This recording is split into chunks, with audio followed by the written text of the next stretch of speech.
Ahora mismo, en este preciso instante, mientras tus ojos recorren estas palabras, mientras tu cerebro procesa cada sílaba, mientras sientes que estás eligiendo prestar atención a este video, quiero que te hagas una pregunta que podría cambiar absolutamente todo lo que crees sobre ti mismo. ¿Realmente elegiste hacer clic en este video? ¿Realmente decidiste, con tu propia voluntad, con tu propio poder de elección, estar aquí en este momento? ¿O esa decisión fue tomada por ti, sin tu conocimiento, sin tu permiso, por fuerzas que existían miles de millones de años antes de que nacieras? Porque lo que estoy a punto de revelarte no es ciencia ficción, no es filosofía especulativa, no es una teoría más entre muchas. Es el resultado de décadas de experimentos en física cuántica, neurociencia y filosofía de la mente que apuntan hacia una conclusión absolutamente aterradora. El libre albedrío, esa sensación de que tú eres el autor de tus propias decisiones, podría ser la ilusión más grande que el cerebro humano ha creado jamás. Piensa en la última decisión importante que tomaste en tu vida. Tal vez fue cambiar de trabajo, terminar una relación, mudarte a otra ciudad, o simplemente elegir qué desayunar esta mañana. En cada uno de esos momentos, sentiste algo muy específico. Sentiste que había múltiples opciones frente a ti, que evaluaste esas opciones, que deliberaste, que pesaste los pros y los contras, y que finalmente, tú, con tu propia voluntad consciente, elegiste una opción sobre las demás.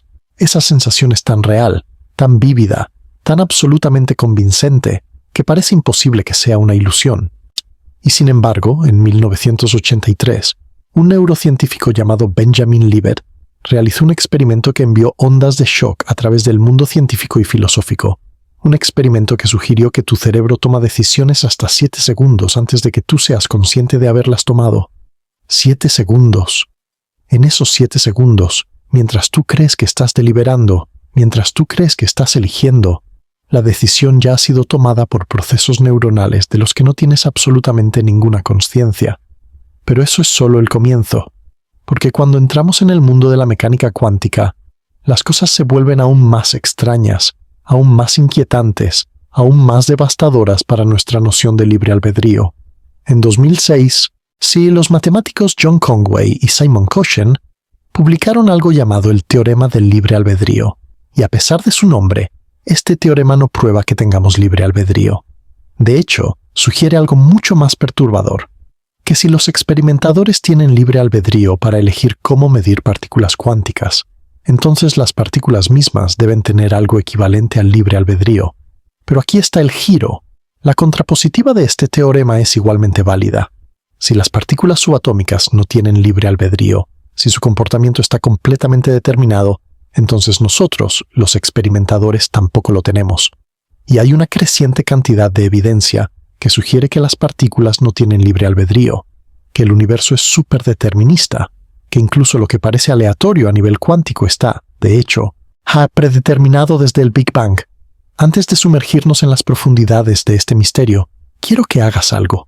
Quiero que presiones el botón de me gusta y te suscribas a este canal. Y aquí está la ironía deliciosa. Estoy pidiéndote que elijas hacer esto, pero para cuando termine este video, podrías estar cuestionando si esa elección fue realmente tuya. Así que adelante, haz clic en ese botón, deja un comentario abajo diciéndome si crees que tienes libre albedrío, y veamos si tu respuesta cambia después de lo que estás a punto de descubrir. Ahora, prepárate, porque vamos a embarcarnos en un viaje a través de la física, la neurociencia y la filosofía que podría sacudir los cimientos mismos de tu comprensión de quién eres. Para entender por qué la mecánica cuántica representa una amenaza tan profunda para el libre albedrío, primero necesitamos entender qué es exactamente el libre albedrío y por qué importa tanto. Cuando los filósofos hablan de libre albedrío, generalmente se refieren a algo muy específico, la capacidad de haber actuado de otra manera. Cuando elegiste ver este video, el libre albedrío significa que, dadas exactamente las mismas circunstancias, exactamente el mismo estado del universo, exactamente los mismos pensamientos en tu mente, podrías haber elegido no verlo. Esta es una idea poderosa porque es la base de toda nuestra estructura moral y legal. Castigamos a los criminales porque creemos que podrían haber elegido no cometer sus crímenes. Alabamos a los héroes porque creemos que eligieron actuar valientemente cuando podrían haber elegido la cobardía. Sentimos culpa por nuestros errores porque creemos que podríamos haber hecho las cosas de manera diferente. Todo nuestro sistema de responsabilidad personal, de mérito, de culpa, de orgullo, de vergüenza, descansa sobre la suposición de que somos los autores genuinos de nuestras propias decisiones. Pero aquí es donde las cosas comienzan a complicarse. Desde los tiempos de Isaac Newton, la física ha pintado un cuadro del universo que parece dejar poco espacio para el libre albedrío. Las leyes de Newton describen un universo perfectamente determinista, un universo donde cada evento es causado inevitablemente por eventos anteriores, como una cadena infinita de dominos cayendo. En un universo así, si conocieras la posición y velocidad de cada partícula en un momento dado, podrías, en principio, calcular todo lo que sucederá en el futuro y todo lo que sucedió en el pasado. El matemático Pierre-Simon Laplace imaginó un demonio hipotético con este conocimiento perfecto y argumentó que para tal demonio el futuro sería tan conocido como el pasado. No habría sorpresas, no habría incertidumbre y ciertamente no habría libre albedrío. Ahora, podrías pensar que esto no se aplica a ti porque tú no eres una bola de billar o un planeta orbitando el Sol. Tú tienes un cerebro, tienes conciencia, tienes pensamientos y sentimientos y deseos. Pero aquí está el problema devastador. Tu cerebro está hecho de átomos, y esos átomos obedecen las mismas leyes físicas que cualquier otro átomo en el universo. Tus pensamientos son el resultado de señales eléctricas y reacciones químicas en tus neuronas, y esas señales y reacciones siguen las leyes de la física y la química tan fielmente como cualquier otro proceso físico. Si el universo es determinista, entonces el estado de tu cerebro en este momento fue determinado por el estado del universo hace un segundo, que fue determinado por el estado hace un minuto, hace un año, hace 1.000 millones de años, todo el camino de regreso hasta el Big Bang. Tus pensamientos, tus decisiones, tus elecciones aparentes, son simplemente el resultado inevitable de las condiciones iniciales del universo combinadas con las leyes de la física.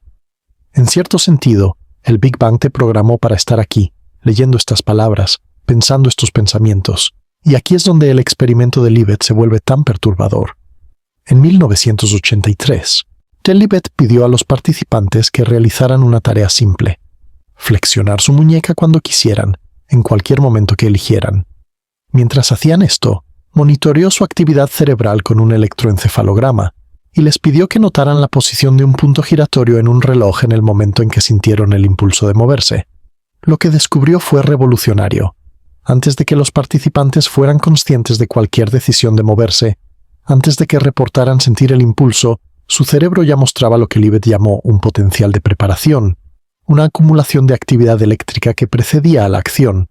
Este potencial de preparación aparecía aproximadamente 350 milisegundos antes de que los participantes reportaran ser conscientes de su decisión, y unos 500 milisegundos antes del movimiento real. En otras palabras, el cerebro comenzaba a preparar la acción antes de que la persona fuera consciente de haber decidido actuar. Pero los experimentos se volvieron aún más inquietantes con el tiempo. En 2008, el neurocientífico John Dylan Haynes y sus colegas llevaron el trabajo de Libet varios pasos más allá. Usando resonancia magnética funcional, que puede detectar patrones de actividad cerebral con mayor precisión espacial, encontraron que podían predecir las decisiones de los participantes hasta 10 segundos antes de que fueran conscientes de haberlas tomado. 10 segundos. Piensa en eso. Durante 10 segundos completos, mientras crees que estás deliberando, mientras crees que estás sopesando opciones, mientras crees que estás ejerciendo tu libre albedrío, tu cerebro ya ha tomado la decisión. La sensación de elegir, esa experiencia tan vívida y real de deliberación consciente, es algo que ocurre después de que la decisión ya ha sido tomada por procesos inconscientes. Es como si tu conciencia fuera un espectador que llega tarde a una película y luego se convence de que escribió el guión. El psicólogo Daniel Wegner ha argumentado extensamente que la experiencia del libre albedrío es una ilusión, lo que él llama la ilusión de la voluntad consciente. Según Wegner, sentimos que causamos nuestras acciones no porque realmente las causemos, sino porque nuestro cerebro genera un modelo del mundo en el que somos agentes causales. Este modelo es útil desde un punto de vista evolutivo, nos ayuda a predecir y controlar nuestro comportamiento, pero no refleja necesariamente la realidad de cómo se toman realmente las decisiones en el cerebro. Wegner señala evidencia fascinante de pacientes con cerebro dividido, personas cuyo cuerpo calloso la estructura que conecta los dos hemisferios del cerebro, ha sido cortado para tratar la epilepsia severa. En estos pacientes, los dos hemisferios pueden operar de forma independiente y a veces entran en conflicto. Lo más revelador es cómo el hemisferio izquierdo, que controla el lenguaje, inventa explicaciones para las acciones iniciadas por el hemisferio derecho, acciones de las que no tiene conocimiento directo. El paciente confabula, crea historias plausibles para explicar comportamientos que no entiende y lo hace sin ninguna conciencia de estar inventando. Si nuestro cerebro puede engañarnos tan completamente sobre las razones de nuestras acciones cuando está dividido, ¿cómo podemos estar seguros de que no nos está engañando constantemente cuando está intacto? Pero quizás estés pensando que la mecánica cuántica viene al rescate. Después de todo, la física clásica de Newton ha sido reemplazada por la mecánica cuántica, y la mecánica cuántica es famosa por su indeterminismo. A nivel subatómico, los eventos no están perfectamente determinados. Hay una aleatoriedad genuina, una impredecibilidad fundamental que no puede ser eliminada ni siquiera en principio. El principio de incertidumbre de Heisenberg establece que no puedes conocer simultáneamente con precisión perfecta tanto la posición como el momento de una partícula. Las partículas existen en superposiciones de estados hasta que son medidas, y el resultado de la medición es genuinamente aleatorio, no determinado por ninguna causa anterior.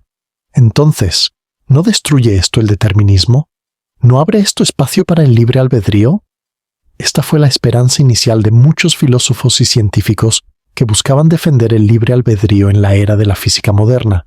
Si el universo no es determinista, si hay genuina aleatoriedad a nivel fundamental, entonces tal vez nuestras decisiones no están predeterminadas.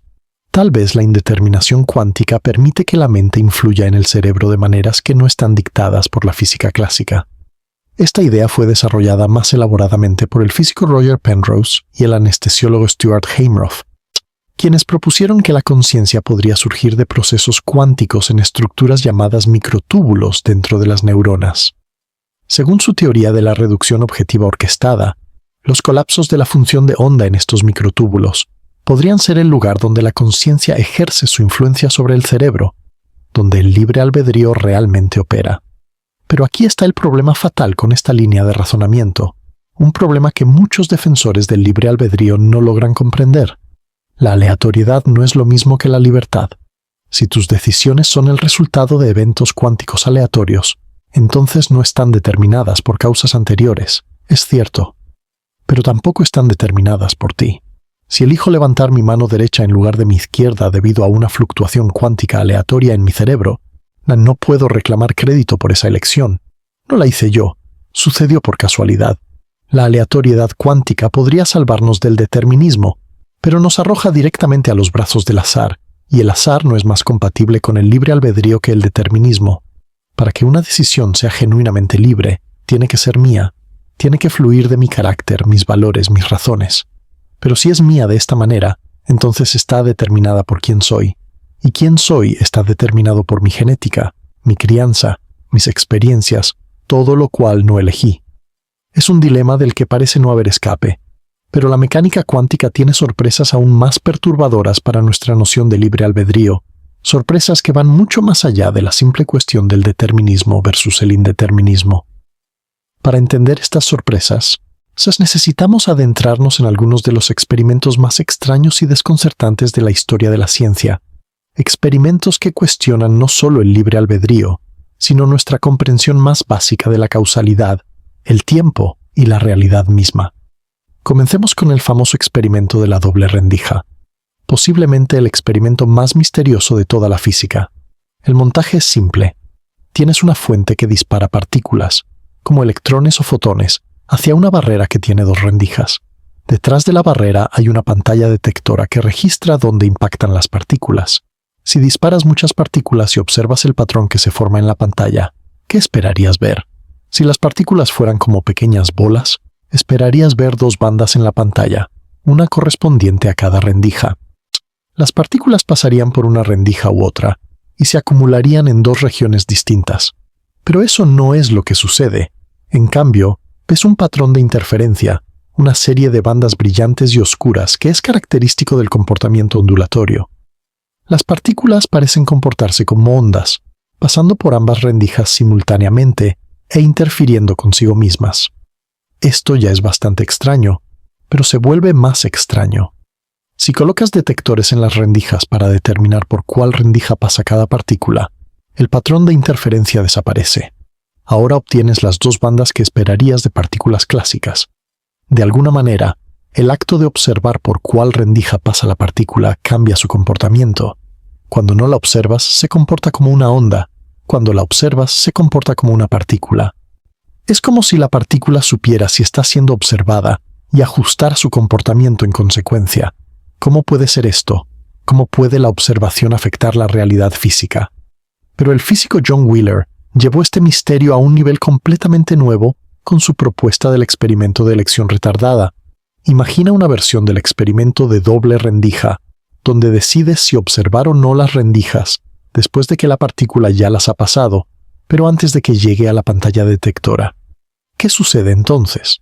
Según la mecánica cuántica, y confirmado por experimentos realizados décadas después de que Wheeler propuso la idea, la partícula de alguna manera sabe en el pasado si vas a observarla en el futuro. Si decides observar, la partícula habrá pasado por una sola rendija. Si decides no observar, habrá pasado por ambas. Tu elección futura parece afectar el comportamiento pasado de la partícula. Es como si el futuro pudiera influir en el pasado, como si la causalidad pudiera funcionar al revés. Wheeler llamó a esto el universo participativo, la idea de que no somos simplemente observadores pasivos de una realidad preexistente, sino participantes activos en la creación de esa realidad. Pero espera, piensa en las implicaciones de esto para el libre albedrío. Si tu elección de cómo medir una partícula puede afectar lo que la partícula hizo en el pasado, entonces hay una extraña conexión entre tu voluntad y el comportamiento de la materia a través del tiempo. Pero, y aquí está el giro perturbador, ¿qué pasa si tu elección de cómo medir tampoco es libre? ¿Qué pasa si esa elección también estaba determinada por el estado del universo en el pasado distante? Entonces no hay ningún misterio. Todo está conectado en una red de causas y efectos que se extiende a través del tiempo. Pero no hay ningún lugar donde entre el libre albedrío. Y esto nos lleva a uno de los conceptos más inquietantes de la física moderna, el superdeterminismo. Para entender el superdeterminismo, primero necesitamos entender uno de los teoremas más importantes de la física cuántica, el teorema de Bell. En 1964, el físico John Bell demostró algo extraordinario sobre las partículas entrelazadas. El entrelazamiento cuántico es un fenómeno donde dos partículas se correlacionan de tal manera que medir una instantáneamente afecta a la otra, sin importar cuán lejos estén separadas. Einstein llamó a esto acción fantasmal a distancia, y lo consideró una prueba de que la mecánica cuántica estaba incompleta, que debía haber variables ocultas que explicaran las correlaciones sin requerir influencia instantánea a distancia. Bell demostró que si las variables ocultas existían y obedecían la localidad, es decir, si ninguna influencia podía viajar más rápido que la luz, entonces las correlaciones entre partículas entrelazadas estarían limitadas por ciertas desigualdades matemáticas, ahora conocidas como desigualdades de Bell. Pero la mecánica cuántica predice que estas desigualdades pueden ser violadas, y los experimentos han confirmado repetidamente que efectivamente se violan. Esto parece demostrar que o bien hay influencia instantánea a distancia, o bien no hay variables ocultas, o ambas cosas. La mayoría de los físicos aceptan que la mecánica cuántica es correcta, y que el realismo local, la idea de que las partículas tienen propiedades definidas antes de la medición, y que las influencias no pueden viajar más rápido que la luz, debe ser abandonado. Pero aquí está el detalle crucial que a menudo se pasa por alto. La prueba de Bell asume que los experimentadores tienen libre albedrío para elegir qué mediciones realizar. Específicamente, asume que la elección de qué medir es independiente de las propiedades que tenían las partículas antes de la medición. Esta suposición se llama independencia de la medición o independencia estadística, y es tan fundamental que a menudo se da por sentada. Pero, ¿y si esta suposición es falsa? ¿Y si las elecciones de los experimentadores no son independientes de los sistemas que están midiendo? ¿Y si todo, incluyendo las elecciones de los experimentadores sobre qué medir, fue determinado por las condiciones iniciales del universo de tal manera que las correlaciones cuánticas no requieren ninguna acción fantasmal a distancia? Esta es la hipótesis del superdeterminismo, y aunque puede sonar paranoica o conspirativa, tiene defensores serios en la comunidad física. El premio Nobel, Gerard T. Hooft, ha argumentado a favor del superdeterminismo, al igual que la física Sabine Hossenfelder. La idea es que el universo está correlacionado de maneras tan intrincadas desde el Big Bang que incluso nuestras elecciones aparentemente libres sobre cómo configurar experimentos están, de hecho, correlacionadas con los sistemas que estamos midiendo. No hay violación de la localidad porque no hay verdadera elección. Todo es parte de un patrón determinista cósmico que simplemente parece aleatorio e independiente desde nuestra perspectiva limitada. Las implicaciones del superdeterminismo para el libre albedrío son devastadoras y obvias. Si nuestras elecciones sobre cómo realizar experimentos físicos no son genuinamente libres, sino que están determinadas por el estado del universo en el pasado distante, entonces todas nuestras elecciones están igualmente determinadas. No hay elección que escape a esta red de causalidad cósmica. Cada decisión que has tomado, cada pensamiento que has tenido, cada momento de aparente deliberación fue establecido en las condiciones iniciales del Big Bang. Hace 13.800 millones de años. Eres, en cierto sentido muy literal, ejecutando un programa que fue escrito antes de que existieran las estrellas. Pero volvamos al teorema del libre albedrío de Conway y Kochen, porque aquí es donde las cosas se ponen realmente interesantes. En 2006, los matemáticos John Conway y Simon Kochen demostraron un teorema que conecta el libre albedrío de los experimentadores con el comportamiento de las partículas de una manera rigurosa y matemáticamente precisa. El teorema establece que, dadas ciertas suposiciones razonables sobre la física, si los experimentadores tienen libre albedrío en el sentido de que sus elecciones de medición no están determinadas por la información disponible antes del experimento, entonces las partículas que están midiendo deben tener una propiedad análoga al libre albedrío. Sus respuestas a las mediciones no están determinadas por la información disponible antes de la medición. Ahora, a primera vista, esto podría parecer una victoria para el libre albedrío.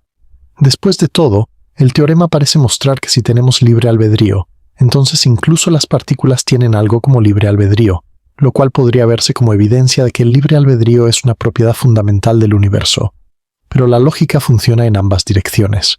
El contraargumento del teorema es igualmente válido. Si las partículas no tienen libre albedrío, si sus respuestas están completamente determinadas por condiciones previas, entonces los experimentadores tampoco tienen libre albedrío. Y como vimos con el superdeterminismo, hay buenas razones para pensar que las partículas no tienen libre albedrío, que su comportamiento, aunque impredecible para nosotros, está completamente determinado por el estado del universo. Lo que hace especialmente poderoso al teorema de Conway y Kochen es que no depende de los detalles de ninguna interpretación particular de la mecánica cuántica, ya sea que adoptes la interpretación de Copenhague, la interpretación de muchos mundos, la mecánica bohmiana o cualquier otra interpretación, el teorema se aplica. Muestra que hay una conexión profunda y fundamental entre el libre albedrío a nivel humano y el comportamiento a nivel cuántico. O ambos tienen algo como libre albedrío, o ninguno lo tiene. Y la evidencia del superdeterminismo sugiere que ninguno lo tiene. Hablemos ahora de la interpretación de muchos mundos de la mecánica cuántica, porque ofrece una perspectiva fascinante y profundamente inquietante sobre el libre albedrío. Esta interpretación, propuesta originalmente por Hugh Everett en 1957, resuelve el problema de la medición cuántica de una manera radical. Afirma que no hay colapso de la función de onda. Cuando mides una partícula que está en superposición, el universo entero se divide en ramas, cada una correspondiente a un posible resultado de la medición. En una rama, la partícula se detecta con spin hacia arriba, en otra rama, con spin hacia abajo. Ambas ramas son igualmente reales, y en cada una hay una versión de ti que observó un resultado diferente. ¿Qué significa esto para el libre albedrío? Piensa en cualquier decisión que hayas tomado. Según la interpretación de muchos mundos, no tomaste una decisión. Todas las decisiones posibles fueron tomadas por diferentes versiones de ti en diferentes ramas del universo. Cuando sentiste que estabas eligiendo entre ir a la izquierda o a la derecha, de hecho fuiste a la izquierda y fuiste a la derecha, en diferentes ramas. No hay ninguna decisión real que tomar porque todos los resultados posibles ocurren. La experiencia de elegir es una ilusión causada por el hecho de que cada versión de ti solo es consciente de su propia rama, solo recuerda el camino que siguió. Esto es profundamente perturbador porque elimina por completo la noción de posibilidades contrafácticas, La idea de que podrías haber hecho algo diferente de lo que hiciste. En la interpretación de muchos mundos, siempre hiciste todo lo que era físicamente posible, solo que diferentes versiones de ti hicieron cosas diferentes. No hay ningún sentido en el que podrías haber actuado de otra manera, porque actuaste de todas las maneras posibles. Cada vez que crees que tomaste una decisión moralmente significativa, recuerda que hay otra rama del universo donde tu otro yo tomó la decisión opuesta. ¿Mereces crédito por tus buenas elecciones cuando hay infinitas versiones de ti que tomaron las malas elecciones? ¿Mereces culpa por tus malas elecciones cuando hay infinitas versiones de ti que fueron virtuosas? Pero las cosas se vuelven aún más extrañas cuando consideramos la física de la relatividad y la naturaleza del tiempo. La teoría de la relatividad especial de Einstein, confirmada por innumerables experimentos, nos dice algo sorprendente sobre el tiempo. No hay una hora universal. Lo que es presente para ti puede ser pasado para alguien que se mueve a una velocidad diferente y futuro para alguien que se mueve en otra dirección. La simultaneidad es relativa. Depende del observador. Esto lleva a lo que los físicos llaman el universo de bloque o eternalismo, la idea de que pasado, presente y futuro existen todos igualmente. Imagina el tiempo como una dimensión más, como las 3 dimensiones del espacio. Así como todos los puntos del espacio existen simultáneamente, aunque no puedas estar en todos ellos a la vez, todos los puntos del tiempo existen igualmente, aunque solo experimentes uno a la vez. El universo no es como una película que se está proyectando, donde el pasado ya no existe y el futuro aún no existe. Es más como la película completa, el rollo entero, existiendo todo de una vez. Tu vida, desde el nacimiento hasta la muerte, está trazada en este bloque cuatridimensional como una línea a través del tiempo, lo que los físicos llaman tu línea de mundo. Tu nacimiento existe. Tu muerte existe. Cada momento de tu vida existe. Todo igualmente real. Todo igualmente presente en la estructura del universo. ¿Qué significa esto para el libre albedrío? Si el futuro ya existe, si tu muerte ya está ahí en el bloque del universo esperándote, si cada decisión que jamás tomarás ya está inscrita en la estructura de la realidad, ¿cómo puedes cambiarlo? No puedes cambiar lo que ya existe. El libre albedrío parece requerir un futuro abierto, un futuro que aún no está determinado, un futuro que puedes moldear con tus elecciones. Pero la relatividad sugiere que el futuro es tan fijo como el pasado, tan inmutable, tan determinado. Hay un argumento llamado la paradoja de Andrómeda que ilustra esto vívidamente. Imagina 2 personas caminando una hacia la otra en la calle, debido a sus movimientos relativos, y retienen diferentes planos de simultaneidad, diferentes nows. Para una persona, algún evento particular en la galaxia de Andrómeda, a 2 millones de años luz de distancia, está sucediendo ahora. Para la otra persona, ese mismo evento ya sucedió hace días, o aún no sucederá hasta dentro de días, dependiendo de las direcciones exactas de su movimiento. Ahora, si ese evento es, digamos, una decisión tomada por un ser alienígena, entonces, según uno de los caminantes, esa decisión ya ha sido tomada, ya es pasado, ya es fija e inmutable. Según el otro caminante, esa decisión aún no ha sido tomada, aún está en el futuro. ¿Cómo puede la misma decisión ser tanto fija como abierta? La única resolución coherente parece ser que ambas perspectivas son correctas. La decisión ya existe, ya está fija para todos. La aparente apertura del futuro es una ilusión de nuestra perspectiva limitada. Ahora, quiero pausar aquí y hacer algo importante. Hemos estado acumulando evidencia contra el libre albedrío desde múltiples direcciones. La neurociencia de Libet, el determinismo clásico, la aleatoriedad cuántica que no es libertad, el superdeterminismo, el teorema de Conway y Cochen, la interpretación de muchos mundos, el universo de bloque. Cada una de estas líneas de evidencia, por sí sola, representa un desafío serio a la idea de que somos agentes libres. Juntas, forman un caso formidable. Pero antes de concluir que el libre albedrío es definitivamente una ilusión, necesitamos considerar los contraargumentos, las defensas del libre albedrío, y ver si alguna de ellas puede sostenerse frente a esta evidencia. La defensa más popular del libre albedrío entre los filósofos contemporáneos es el compatibilismo, la idea de que el libre albedrío es compatible con el determinismo. Los compatibilistas argumentan que hemos estado pensando en el libre albedrío de manera incorrecta. El libre albedrío, dicen, no requiere la capacidad de haber actuado de otra manera en un sentido absoluto. En cambio, El libre albedrío simplemente significa actuar de acuerdo con tus propios deseos, valores y razones, sin ser coaccionado o impedido externamente. Eres libre cuando haces lo que quieres hacer, incluso si lo que quieres hacer está determinado por tu constitución y circunstancias. El filósofo Harry Frankfurt desarrolló una influyente versión del compatibilismo basada en una jerarquía de deseos. Tienes deseos de primer orden, como el deseo de comer chocolate, y tienes deseos de segundo orden, deseos sobre tus deseos, como el deseo de no desear chocolate porque quieres perder peso. Según Frankfurt, eres libre cuando tus acciones están alineadas con tus deseos de segundo orden, cuando actúas de acuerdo con los deseos que deseas tener. Un adicto que quiere dejar de fumar pero no puede actuar de acuerdo con ese deseo de segundo orden no es libre. Alguien que fuma porque genuinamente quiere fumar y acepta ese deseo es libre. Pero aquí está el problema con el compatibilismo. Parece cambiar el tema en lugar de responder la pregunta original. Cuando preguntamos si tenemos libre albedrío, estamos preguntando si somos los autores últimos de nuestras decisiones, si podríamos haber hecho algo diferente, si el futuro está abierto a nuestras elecciones. El compatibilismo dice que esta pregunta no importa, que deberíamos preguntar algo diferente, pero para muchas personas, la pregunta original es la que importa.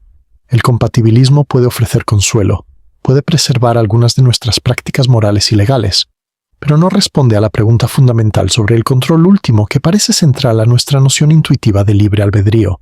Además, incluso la libertad compatibilista parece ilusoria cuando se examina de cerca. Sí, actúas de acuerdo con tus deseos, ¿pero elegiste tus deseos?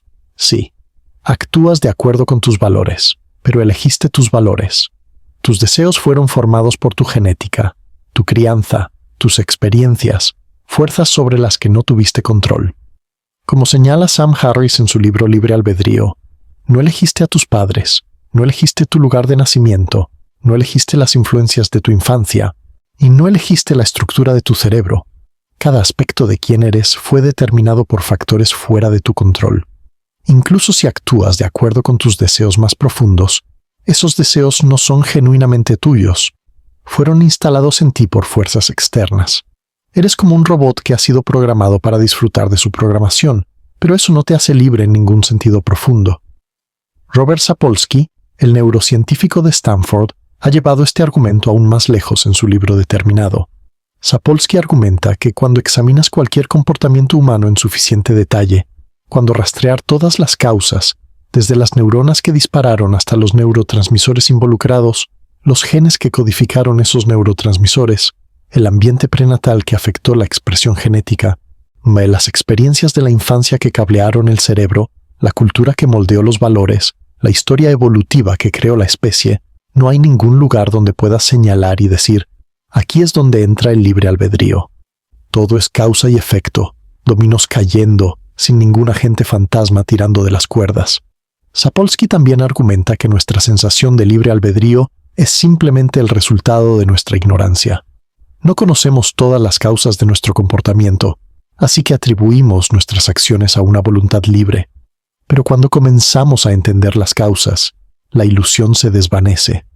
Piensa en enfermedades como el tumor cerebral que se descubrió en Charles Whitman, el francotirador de la Universidad de Texas. Después de matar a 16 personas en 1966, pues la autopsia reveló un tumor presionando su amígdala, la región del cerebro involucrada en el miedo y la agresión. ¿Fue Whitman responsable de sus acciones? La mayoría de las personas intuyen que el tumor reduce su responsabilidad, que no eligió libremente matar porque su cerebro estaba comprometido. Pero, pregunta Sapolsky, ¿qué diferencia hay entre un tumor y cualquier otra condición cerebral? Si tienes una amígdala hiperactiva debido a tu genética, o debido a abuso en la infancia que cableó tu cerebro de cierta manera, ¿es eso realmente diferente de tener un tumor? En ambos casos, tu comportamiento está siendo causado por factores cerebrales sobre los que no tienes control. Otra defensa del libre albedrío proviene de la idea de la causación agente, la idea de que los agentes, las personas, son un tipo especial de causa que no se puede reducir a eventos físicos ordinarios. Según esta visión, cuando tomas una decisión, tú, como agente, causas la acción de una manera que no es simplemente el resultado de estados cerebrales anteriores. Hay algo irreductible sobre la agencia que no puede ser capturado por la física. El filósofo Robert Kane ha desarrollado una versión sofisticada de esta visión, argumentando que hay momentos cruciales en la vida, lo que él llama acciones autoformadoras, donde genuinamente creamos nuestro propio carácter a través de elecciones que no están determinadas por nada anterior. Pero la causación agente enfrenta serios problemas. No está claro cómo un agente puede causar algo sin que esa causación sea ella misma causada por algo anterior. Si mi acción fue causada por mí como agente, ¿qué causó que yo como agente causara esa acción? Si hay una respuesta, entonces la cadena de causación continúa hacia atrás. Si no hay respuesta, entonces la acción parece arbitraria o aleatoria, no verdaderamente mía. La causación agente parece ser un concepto misterioso que se introduce para salvar el libre albedrío, pero que no tiene ningún lugar claro en nuestra comprensión científica de cómo funciona el mundo. Algunos defensores del libre albedrío han recurrido a la idea de la emergencia, la idea de que las propiedades de nivel superior pueden ser genuinamente nuevas y no reducibles a propiedades de nivel inferior. Quizás el libre albedrío es una propiedad emergente de sistemas suficientemente complejos como el cerebro humano, una propiedad que no puede ser explicada completamente en términos de neurociencia o física. El filósofo Douglas Hofstadter, en su libro Gödel, Escher, Bach y en Soy un extraño bucle, argumenta que la autoconciencia y la agencia surgen de bucles extraños, estructuras autorreferenciales en el cerebro que crean la ilusión, o quizás la realidad, de un yo que observa y controla. Pero incluso si el libre albedrío es emergente, eso no lo hace genuinamente libre en el sentido que nos importa. Las propiedades emergentes todavía están determinadas por las propiedades de nivel inferior de las que emergen. La temperatura es una propiedad emergente del movimiento de las moléculas, pero eso no significa que la temperatura sea de alguna manera libre o indeterminada. Si el libre albedrío emerge de procesos cerebrales, y esos procesos cerebrales están determinados por la física, entonces el libre albedrío emergente también está determinado por la física. La emergencia puede hacernos sentir que el libre albedrío es real, pero no lo hace real en el sentido metafísico que buscamos. Entonces, ¿dónde nos deja todo esto? ¿Es el libre albedrío definitivamente una ilusión, probada por la física cuántica y la neurociencia? Tengo que ser honesto contigo. No tengo certeza absoluta, nadie la tiene. Pero creo que la evidencia pesa fuertemente contra el libre albedrío como tradicionalmente se entiende. La neurociencia muestra que las decisiones conscientes llegan tarde a la fiesta, después de que los procesos inconscientes ya han establecido el curso de acción. La física clásica muestra que un universo de partículas siguiendo leyes deterministas no deja espacio para una voluntad libre que interviene. La física cuántica, lejos de rescatar el libre albedrío, ofrece solo aleatoriedad, que no es lo mismo que libertad, o superdeterminismo, que es incluso más devastador para el libre albedrío que el determinismo clásico. El teorema de Conway y Cauchy vincula nuestro libre albedrío al de las partículas, y las partículas no parecen tener libre albedrío. La interpretación de muchos mundos dice que todas las elecciones se hacen, eliminando cualquier sentido en el que podríamos haber hecho de otra manera. El universo de bloque sugiere que el futuro ya existe, tan fijo e inmutable como el pasado. Pero quiero explorar algo más profundo ahora, algo que creo que es crucial para entender completamente este problema, y es la cuestión de la conciencia, porque en última instancia, el libre albedrío está íntimamente ligado a la conciencia. Es mi conciencia la que parece estar haciendo elecciones, mi experiencia subjetiva de deliberación, la que se siente tan real. Y aquí está el misterio más profundo de todos. No entendemos la conciencia, ni remotamente. Es lo que el filósofo David Chalmers llamó el problema difícil de la conciencia. ¿Por qué hay experiencia subjetiva en absoluto? ¿Por qué no somos simplemente zombies filosóficos, sistemas de procesamiento de información sin ningún interior, sin ningún qué se siente ser como nosotros? La física puede describir los correlatos neuronales de la conciencia, los patrones de actividad cerebral que acompañan a las experiencias conscientes, pero no puede explicar por qué esos patrones están acompañados de experiencia. Podemos imaginar, al menos conceptualmente, es un ser físicamente idéntico a ti en todos los aspectos, pero sin ninguna experiencia consciente, sin ningún interior. ¿Por qué no eres un zombie así? ¿Qué añade la conciencia? La física no tiene respuesta para esto, y hasta que la tenga, no podemos estar completamente seguros de lo que la conciencia puede o no puede hacer. Algunos científicos y filósofos, como Giulio Tononi con su teoría de la información integrada, argumentan que la conciencia es una propiedad fundamental del universo, tan básica como la masa o la carga. Según Tononi, cualquier sistema que integra información de cierta manera tiene conciencia, en mayor o menor grado. Esta visión, llamada panpsiquismo, sugiere que la conciencia está en todas partes, no solo en los cerebros. Si esto es cierto, entonces la conciencia podría tener propiedades que aún no comprendemos, propiedades que podrían ser relevantes para el libre albedrío. Roger Penrose, el físico matemático, ha argumentado que la conciencia involucra procesos computacionalmente no clásicos, procesos que no pueden ser simulados por ninguna computadora, ni siquiera en principio. Estos procesos, argumenta Penrose, están relacionados con los efectos gravitacionales cuánticos y podrían ser la fuente de la comprensión matemática genuina y posiblemente del libre albedrío. La teoría de Penrose es altamente especulativa y controvertida, pero destaca cuánto no sabemos sobre la consciencia y cómo podría interactuar con la física. El físico Henry Stapp ha desarrollado una interpretación de la mecánica cuántica que da un papel causal a la conciencia. Según Stapp, el efecto xenón cuántico permite que la atención consciente sostenida mantenga ciertos estados cerebrales en su lugar, influyendo efectivamente en cuál de varios posibles cursos de acción se toma. Esta es una forma sutil de libre albedrío cuántico que evita el problema de la simple aleatoriedad. La consciencia no elige al azar, sino que mantiene la atención en ciertas posibilidades sobre otras, y ese mantenimiento de la atención afecta las probabilidades cuánticas. No estoy diciendo que ninguna de estas teorías sea correcta. La verdad es que no lo sabemos. El problema de la conciencia sigue sin resolver, y hasta que lo resolvamos, habrá cierta incertidumbre sobre el libre albedrío. Pero creo que la carga de la prueba está en aquellos que quieren afirmar el libre albedrío. La evidencia por defecto de la neurociencia, la física clásica, de la física cuántica estándar, apunta hacia un universo donde nuestras decisiones son el resultado de causas anteriores, no de una voluntad libre y desvinculada. Si hay libre albedrío genuino, tendría que involucrar algún aspecto de la realidad que aún no comprendemos, probablemente relacionado con la consciencia. Y aunque esto es posible, no es algo en lo que debamos creer sin evidencia. Ahora llegamos a la pregunta práctica. Si el libre albedrío es una ilusión, ¿importa? ¿Cómo deberíamos vivir nuestras vidas si nuestras decisiones están determinadas, si nunca fuimos realmente los autores de nuestros propios destinos? Esta es una pregunta que ha preocupado a muchos pensadores, porque hay un temor de que aceptar el determinismo lleve al nihilismo, a la desesperanza, a la parálisis moral. Pero creo que estos temores son en gran medida infundados. Permíteme explicar por qué. Primero, aunque creas que no tienes libre albedrío, seguirás experimentando la vida como si lo tuvieras. Seguirás deliberando, seguirás sintiendo que eliges, seguirás teniendo la experiencia de tomar decisiones. Esta experiencia no desaparece cuando cambias tus creencias filosóficas. Puedes saber intelectualmente que tus decisiones están determinadas y aún así vivir tu vida de manera normal, tomando decisiones, haciendo planes, sintiendo que estás al volante.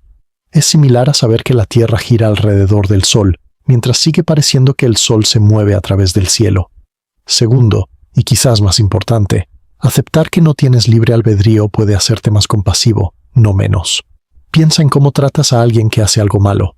De si crees en el libre albedrío, podrías pensar que esa persona eligió libremente hacer el mal cuando podría haber elegido hacer el bien. Esto lleva a la ira, el resentimiento, el deseo de castigo. Pero si comprendes que esa persona actuó como lo hizo debido a su genética, su crianza, sus circunstancias, factores que no eligió, es más fácil sentir compasión. Esa persona es, en cierto sentido, una víctima de causas que están más allá de su control, tanto como una víctima de una enfermedad o un accidente. Esto no significa que no debamos proteger a la sociedad del comportamiento dañino, pero sí significa que podemos hacerlo sin el odio y la sed de venganza que a menudo acompañan a nuestras respuestas al crimen. Sam Harris ha escrito elocuentemente sobre cómo abandonar la creencia en el libre albedrío lo ha hecho sentir más libre, no menos. Libre de la carga de juzgar a otros, libre de la culpa paralizante por sus propios errores pasados, libre del orgullo hinchado por sus logros. Cuando te das cuenta de que eres el resultado de un proceso cósmico que comenzó mucho antes de tu nacimiento, hay una cierta ligereza que viene con esa comprensión. No necesitas tomarte tan en serio a ti mismo, ni a los demás. Además, el determinismo no elimina la importancia de la deliberación y el esfuerzo. Aunque tus decisiones estén determinadas, están determinadas por un proceso que incluye tu deliberación. El hecho de que pienses cuidadosamente sobre tus opciones, el hecho de que te esfuerces por mejorar, estas son causas que influyen en tus acciones futuras. El determinismo no dice que no importa lo que hagas, dice que lo que hagas está determinado. Y parte de lo que lo determina es tu propio proceso de pensamiento. Así que sigue pensando, sigue deliberando, sigue esforzándote. Estas cosas importan, incluso en un universo determinista. Piensa en ello de esta manera. Imagina que descubres que tu amor por tu familia fue implantado en ti por fuerzas fuera de tu control, tu genética, tu crianza, las hormonas que fluyen a través de tu cuerpo. ¿Amarías menos a tu familia por saber esto? Sospecho que no. El amor se sentiría igual de real, igual de valioso, incluso sabiendo que no lo elegiste libremente. Lo mismo puede ser cierto para todo lo demás en la vida. La alegría, la curiosidad, la creatividad, la conexión humana, todas estas cosas pueden seguir siendo profundamente significativas, incluso si están determinadas. El significado no requiere libre albedrío, requiere experiencia, requiere conciencia, requiere la capacidad de valorar y apreciar. Y estas cosas las tenemos, independientemente de si tenemos libre albedrío. En cuanto al sistema de justicia, el abandono del libre albedrío no significa que debamos dejar de responder al comportamiento dañino, pero sí sugiere un cambio de enfoque, del castigo retributivo hacia la rehabilitación, la protección de la sociedad y la disuasión. Castigar a alguien porque merecen sufrir tiene poco sentido si no eligieron libremente sus acciones, pero proteger a la sociedad de personas peligrosas, ayudar a esas personas a cambiar cuando sea posible, y crear incentivos que disuadan el comportamiento dañino, todo esto tiene sentido incluso sin libre albedrío. De hecho, algunos países con sistemas de justicia más orientados hacia la rehabilitación tienen tasas de reincidencia mucho más bajas que los países con sistemas más punitivos. El abandono del libre albedrío retributivo podría llevarnos hacia sistemas más efectivos y humanos. Déjame ahora llevarte a una reflexión más profunda, algo que quiero que realmente consideres. Cuando digo que el libre albedrío podría ser una ilusión, ¿qué significa eso realmente? ¿Qué es exactamente una ilusión? Una ilusión óptica es algo que parece de una manera pero es de otra. La luna parece más grande en el horizonte que en lo alto del cielo, pero su tamaño angular es el mismo. Decimos que la luna más grande es una ilusión porque no corresponde a la realidad física. Pero, ¿qué es la realidad del libre albedrío? Hay una realidad física, los estados cerebrales, las neuronas disparando, las leyes de la física, y hay una realidad experiencial, la sensación de elegir, la experiencia de la deliberación, el sentimiento de ser un agente. Si el libre albedrío es una ilusión, significa que la realidad experiencial no corresponde a la realidad física de la manera que pensamos que lo hace. Pero la realidad experiencial es real también, es parte del mundo, es algo que existe. En cierto sentido, el libre albedrío puede ser una ilusión y seguir siendo la experiencia más importante de nuestras vidas. Vivimos en el mundo de la experiencia, no en el mundo de la física. Cuando te enamoras, no experimentas cambios en tus niveles de oxitocina y dopamina. Experimentas emoción, anhelo, conexión. Cuando tomas una decisión difícil, no experimentas patrones de activación neuronal. Experimentas deliberación, conflicto, resolución. Estos son los verdaderos contenidos de tu vida, y tienen su propia realidad, su propia importancia. Tal vez el libre albedrío es una ilusión necesaria, una ilusión que hace posible la experiencia humana como la conocemos. El físico Sean Carroll ha argumentado que podemos adoptar diferentes niveles de descripción para el mismo fenómeno, y que cada nivel puede ser válido en su propio dominio. A nivel de física fundamental, no hay libre albedrío, solo partículas siguiendo leyes. Pero a nivel de descripción psicológica, hay agentes que toman decisiones, que deliberan, que son responsables de sus acciones. Ambos niveles de descripción son correctos, simplemente describen la realidad a diferentes escalas. Esto es similar a cómo una mesa es sólida a nivel macroscópico, pero está mayormente vacía a nivel atómico.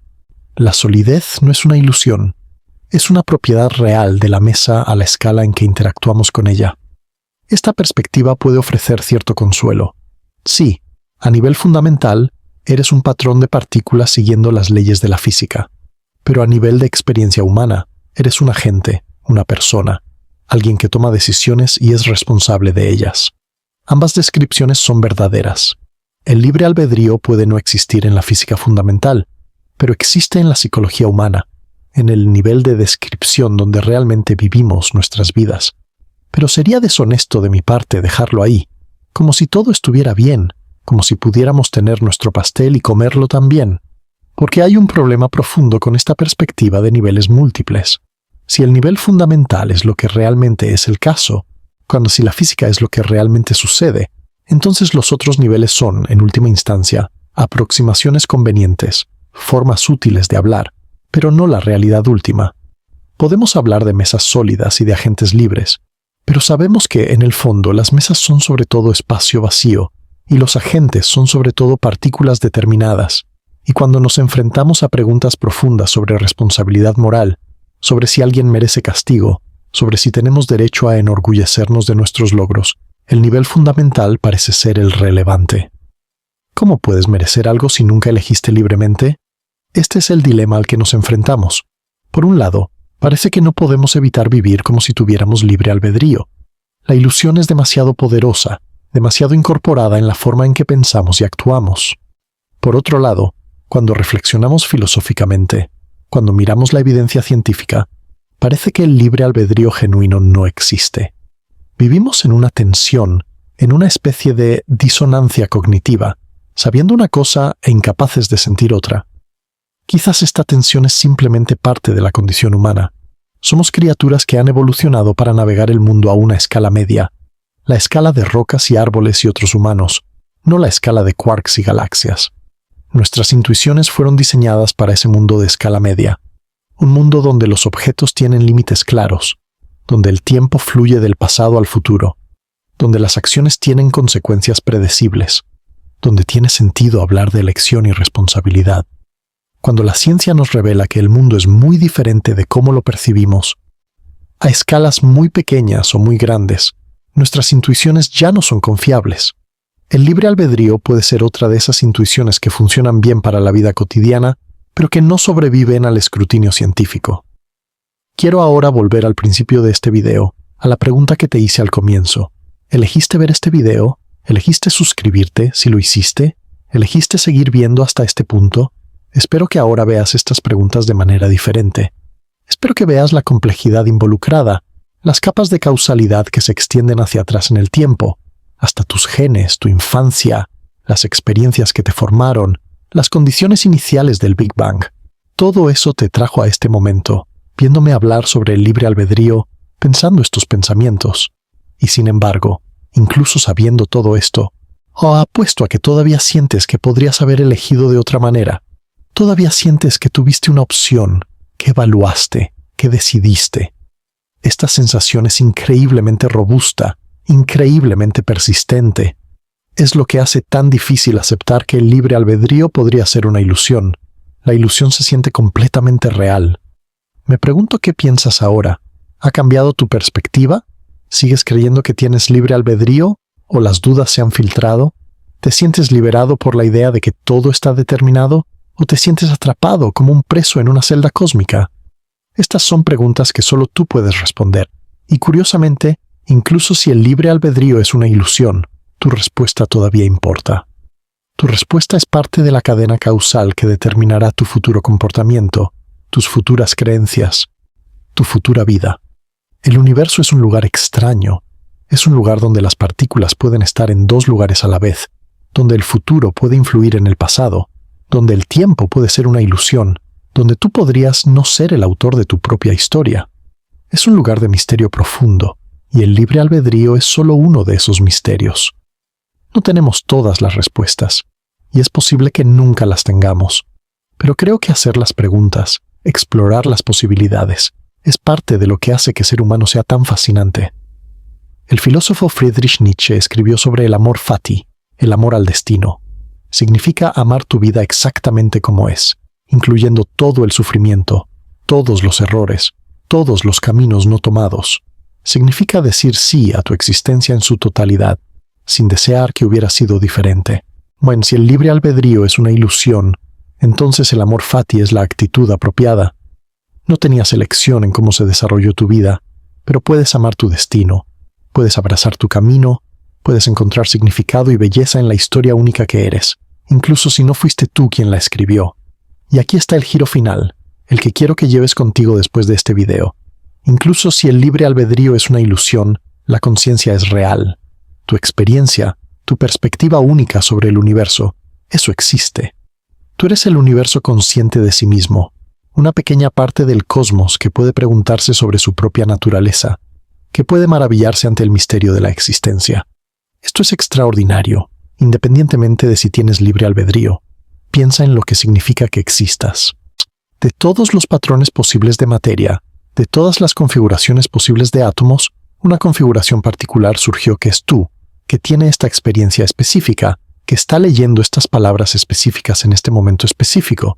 Las probabilidades de esto son inconcebiblemente pequeñas, y sin embargo, aquí estás, consciente, preguntándote, existiendo.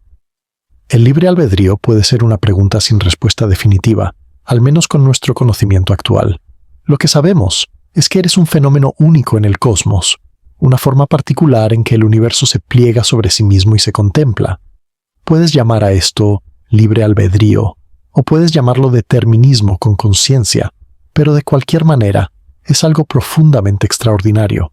Entonces, la próxima vez que tomes una decisión, grande o pequeña, ¿por qué no simplemente maravillarte ante el misterio?